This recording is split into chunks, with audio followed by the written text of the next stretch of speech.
ओम नमो भगवते वासुदेवाय। श्रीमद्भागवत 18वां अध्याय प्रथम स्कंध। नारायणं नमस्कृत्य नरं चैव नरोत्तमं देवीं सरस्वतीं व्यासं ततो जयमुदीरयेत्। राजा परीक्षित को ऋषि पुत्र श्रृंगी का शाप। सूत जी बोले, हे सोनक, ऐसे प्रभावशाली राजा परीक्षित माता के गर्भ में ही दग्ध हो चुके होते, पर भगवान श्री कृष्ण की कृपा से बच गए। उन्होंने यह विचार किया, कली में मानसिक पुण्यों का फल मिल जाता है, पापों का नहीं।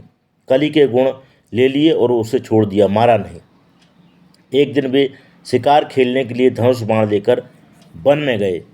वहाँ मृगों के पीछे दौड़ते दौड़ते वे बहुत थक गए और प्यास से कंठ सूखने पर व्याकुल हो उठे।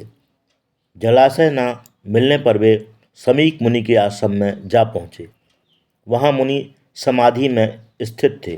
उनको बाहर का कुछ भी ज्ञान न था। ऐसी अवस्था में राजा ने उनसे जल मांगा।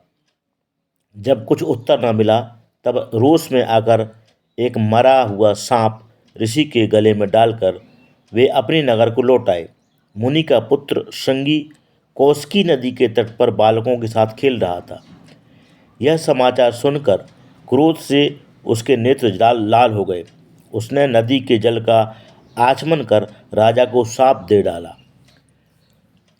कौशिक्याप उपस्पृश्य बाघवज्रम विससर्जहा इति लंघित मर्यादम तक्षकः सप्तमेहनि दंक्ष्यति स्म कुलांगारम चोदितो में तद्रुहम।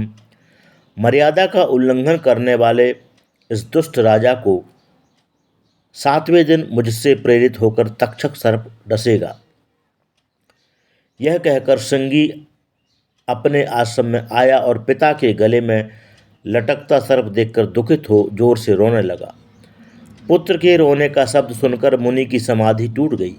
उन्होंने आंखें खोली तो गले में सर्प पड़ा देखा। उसे फेंककर पुत्र से पूछा, अरे बेटा, तुम क्यों रोते हो? किसने तुम्हारा अपमान किया? पुत्र ने सारा वृत्तांत कह सुनाया।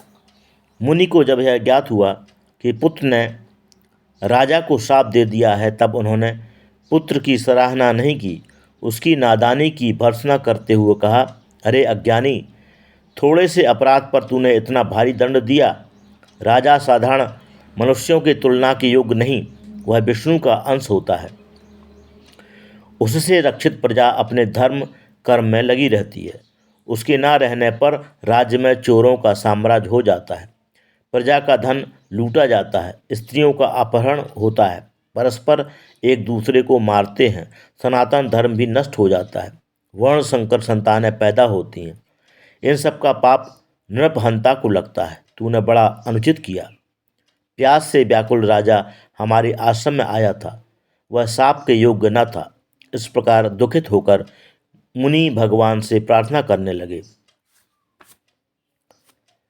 अपापेषु सभृत्येषु बालेना पक्वबुद्धिना पापम कृतं तद भगवान सर्वात्मा क्षन्तुमर्हति। हे भगवान, अपक्व बुद्धि मेरे पुत्र ने आपके भक्त राजा को शाप दे डाला। बालक होने के कारण आप उसके अपराध को क्षमा करें। श्रीमद् भागवत कथा साप्ताहिक के प्रथम स्कंद का 18वां अध्याय समाप्त। कृष्णाय वासुदेवाय हरये परमात्मने प्रणतक्लेशनाशाय गोविंदाय नमो नमः।